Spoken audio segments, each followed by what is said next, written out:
one more thing. Yeah, go for it. Go for it. Yeah, brilliant. And coming here from abroad, I always book for a couple of days, and I had the wonderful experience of walking in the English countryside and noticing the nuances of different seasons.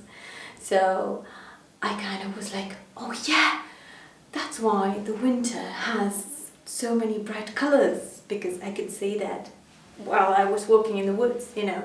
So if you have to fly from abroad, take more days and really immerse into the countryside and really take a few days off for yourself, because then it's going to be very inspirational and very energizing for your business. So it's definitely nothing selfish, but it's something that's really helping you to grow.